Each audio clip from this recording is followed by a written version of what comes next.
Everyone, we're motoring through the year, so we're on to week number 7, and I decided I needed to teach myself something new. So if you've watched some of the slow stitch collabs, you'll have seen the piece that I got from Lauretta last month, and she got these gorgeous hexagons. So I thought, I've never done that before, so that's what I decided I was going to have a go at doing. So it's going to be quite a quick video today. Bit of a challenge if you're up for it. I have gone a little bit off piste. I'm not using vintage fabrics, I'm using brand new fabric because I was having a bit of a sort out, and I have so many fat quarters. My husband thinks it's absolutely hilarious that they get called fat quarters, but I've got loads of these that I love dandelions, I love anything that looks plants, flowers, seed heads, and I've collected them over the years and they're just stuck in a drawer, and I've just thought, you know what, this is absolutely ridiculous, I need to start using them. So I've chosen 4 pieces. I've got them at different shows, from patchworking shops. It tends to be just whenever I'm out and about. If there's anywhere got fat quarters, you have to go and have a little bit of a look at them. So those are what I'm going to use. You're going to need some circles of fabric. So you've got your tag. Choose a backing piece. I've kept the edge on the piece because sometimes I think if you have it as a whole bit, it can be a little bit over the top. And I've done it a little bit longer than my tag, because I'm going to fold it underneath with this one. Okay, so I've started numbering them as well because I was getting a little bit confused as to what was going on. So you're going to need some circles of fabric. So all I've done is I have drawn around some of the tins and things that I have. So this one here is approximately a 2.5 inch tin, and then the smaller tin that I've used is a 2 inch. So you want 2 different sizes. I know some of you have got the cutters out there, and so you can just cut loads and loads of circles out.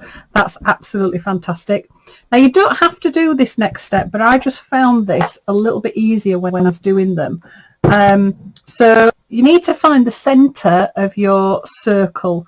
So if you fold it in half, and I've got my little craft iron, this is just a wool blanket, a wool mat for ironing. I'm not a quilter, but I saw these on I think a quilt advert, and I just thought it was brilliant because I normally use a household iron.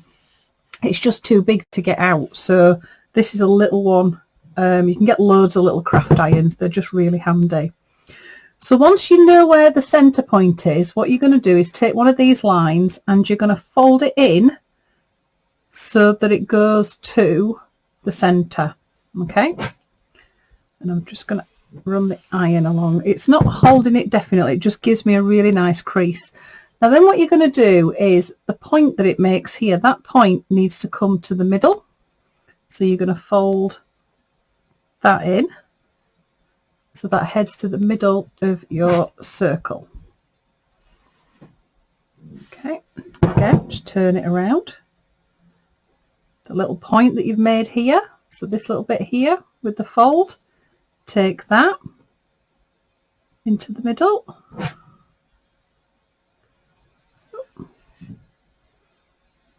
There we go. So you can play around with loads of different sizes. So again, this point here just folds in to the middle. I just found it easier just doing it with my iron. I had a go at doing it without and just trying to do some finger pressing, but it just didn't hold it in place enough. Right, so when we get to this last bit, again, you're going to bring that one in, and what that should do when you bring that one in is the one that's left, it should create a point, so you should have gone back to the beginning. Okay, and then the last bit is just bring that point into the center. And then all I've been doing is when I've got to that last point, that one there, I've just grabbed hold of, where's it gone, a pin cushion, just grabbed hold of a pin and just popped a pin in there just to hold it. So these two have given me a hexagon that is about 1¼ inch across, and that was from a 2.5 inch diameter circle. The 2-inch diameter has given me a 1-inch hexagon. So have a go at different sizes. Just turn my iron off. I'll end up cooking. Okay, right, so take your fab off your fabric, and then what you want to do is just place them on.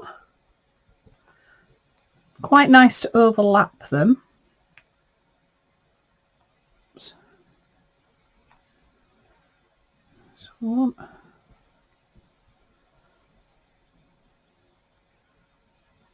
Turn the other one around. Turn that one that way around. So you're going to overlap them over your tags. So this is when you have to start faffing. I love a bit of faffing. Oh, I want to go right to the edge. Go. Right. Oh, actually, this is working quite well. Just sticking them down. Do the same with that one, and I might line that. No, I'll line that one up this side so they're both going in the same direction. And then the little one, and turn that across. I'm trying to decide whether or not, I think 3 actually might be too many. Ooh. Perhaps I should have done 2 small ones and a big one. Maybe. I'm not very happy ever about singles, but actually, no, we'll go with 2. So I'm going to put my little one there at the bottom. There we go. Put that one there so I can move that in a little bit now. I'll keep that one that way around as well.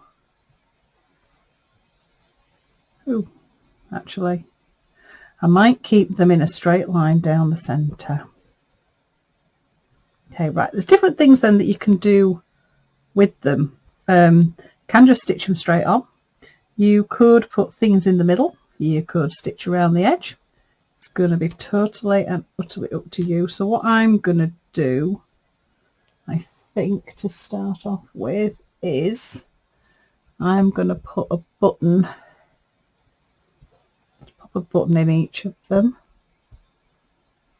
She says, looking for a button tin. Where's that gone? There we go. Right, I've had a bit of a sort out, so I keep losing stuff. Oh, right, okay. Let's have a look.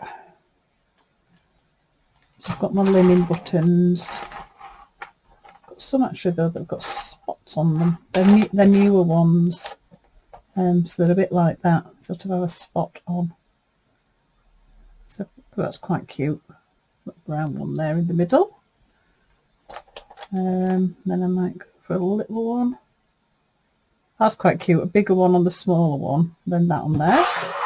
And because I like things in 3s, oh, you see now this is when you start playing around. I've got another brown one. Do I go for matching? Or I might have that one in the middle and then have 2 buttons. It's just decisions. It's so difficult. That's too big. That's a diddy one. Quite like that. Look like eyeballs. Ooh, quite like them with the metal around the middle. That's always the case though, that when you decide that, you then can't find 2 the same.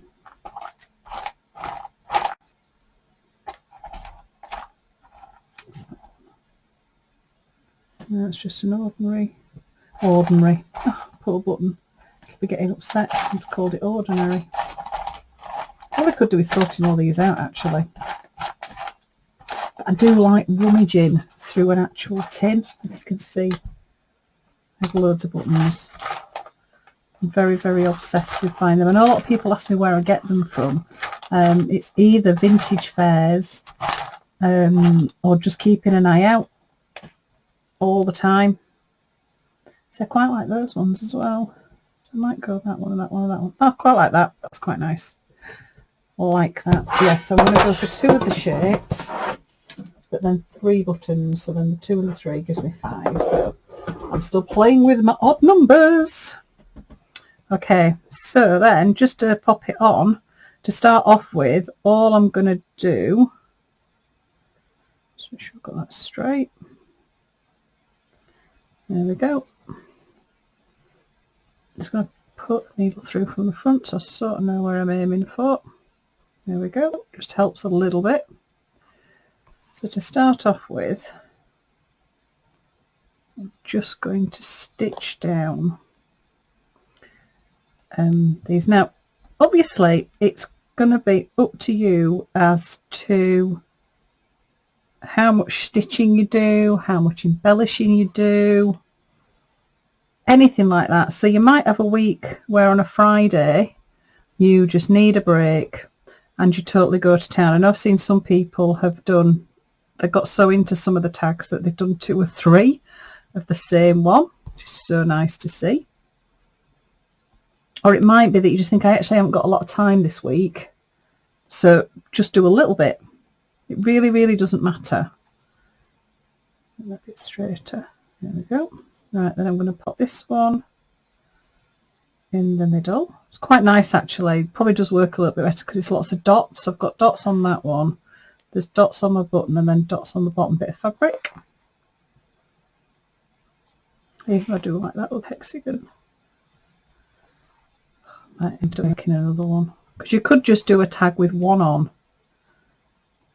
and then just play around with it. Okay, just make sure they're well and truly stitched on. Just get that a little bit more central. Go.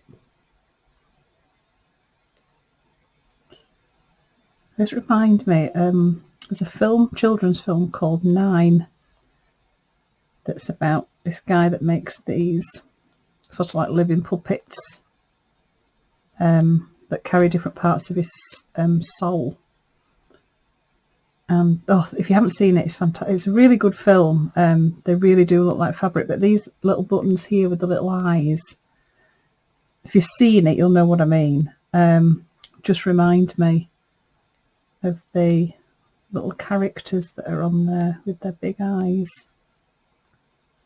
Okay, right, so you could keep this as simple as this, where you make the shapes, you put buttons on, and it's stitched. Okay, so that then could go straight onto my tag. You've got it all lifted up, but you might decide that you don't want these edges to stick up. So there's different things then, obviously, that you could do. You could just do, we'll do this on this bottom one, just a tiny little stab stitch. So that's basically just up and down in the corners. So you can't even really see the stitch. So go to the next one, up and down, thread's not playing, there we go. So you could do that all the way around. So if we do that on that one, it's also then going to be up to you whether you want to do anything in the background. You could do additional stitching if you wanted to. Could leave it plain. You could add a bit of vintage lace. Again, it's totally up to you. No doubt some of you will do something, and when I see it, I'll just think, oh God, why didn't I think of that? Which is usually what happens each week when I see people's tags. So this will just hold the edges in place. If you don't want to put buttons on or anything like that, you can just tack down the edges, but then you'd need to put a tack in the middle just to stop it from when you take the pin out. Oh, that went back down the same hole. Just to stop it from all popping out. Okay, so that one's all stitched down. Just going to finish it off at the back, and then I've had a different idea for the top bit to stitch that one down just to give you a little bit of variation. There we go. So I'm just using a perlé, just like I don't know if it's a tatting or a cotton crochet. The label's all broken on it. I know a lot of you have been asking what types of threads do I use. At the moment I'm just really into the perlé threads. Got a bit of an obsession, bit of a collection going on. But you can use anything, DMCs, anything whatsoever. Okay, right. So for this one, make it a little bit different. What I could do is, rather than going into the corners, I could come out from the middle. So if I go in between there, so I'm coming up in between the lines. Okay, and I've got a pistol stitch, which is where you point your needle away from the thread, wrap it round 1, 2, 3, 4, 5 times, and then you're going to go down in the middle at the edge. Just pull that thread and it creates a little knot. So you get like a little stem on there. So again with this one, I'm going to go, there isn't really a middle on this one. I don't think I've ironed it very well. Just up there. Point my needle away 1, 2, 3, 4, 5 times round, then in the middle, the outside bit, just pull that thread so you've got your little knot there on your needle, and then pull it around. Yeah, I don't think my ironing's been that cracking on this one, but hey ho. 2, 3, 4, 5 in the middle.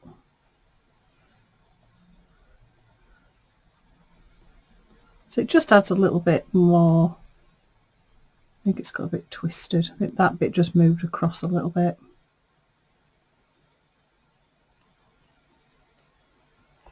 Okay. Right, that one's just going to go behind. So all I'm going to do is just to make sure that that does stay behind. Oops, let's just do a stitch. Just to hold that down in the background. Just do one more there. People have asked a few times how I'm attaching these to the tags. I'm doing it the same way every time, where I pop a little bit of glue on the back of my tag and then I stitch it onto the tag. But feel free, however you want to attach yours. If you just want to glue them, just glue them. If you don't want to glue and you just want to stitch, stitch. It's totally up to you. Okay, so there we go. So those are our little shapes.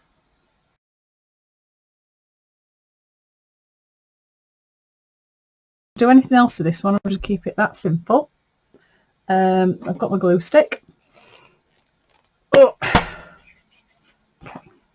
All I do is a little bit of glue just on the back. I don't do a lot. It's all that's there for really is just to hold it in place while I am stitching. That's all. It's not really for any other purpose.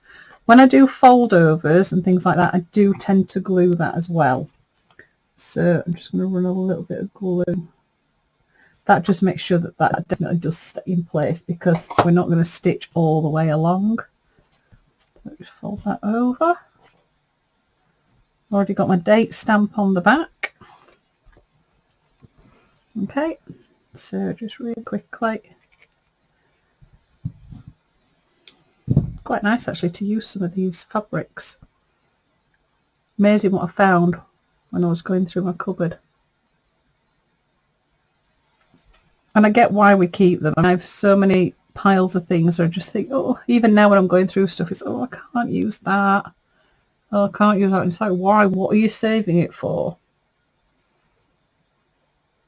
So it's like with the bevy of buttons. I have loads of buttons that I'm just keeping. Right, so we know we've got a knot. So what I'm going to do is come up through the fabric first. So that hides the knot. Hides the knot in there. Okay. To make your life a little bit easier, what you can then do is in your corners is get your needle and poke it through. So I'll go halfway down. Let's put needle through. Just means then you've got a little bit of a point of reference. Makes your life a little bit easier. Okay, so tuck that in. There we go. Right. Oops. There we go. Screw through from the front. Oh, tuck yourself in. There we go.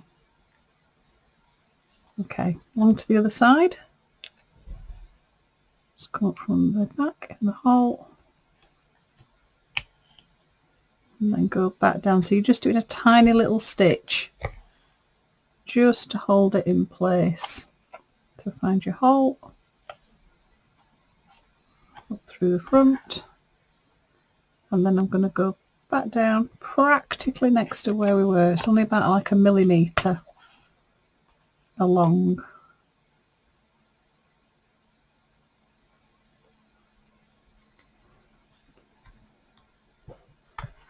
And what this then does as well is it creates our frame on the back of the tag, so that if you are using it like as a little diary or a thinking point or something like that, you've got a little shape that then you can write in if you want to. You don't have to do that every week.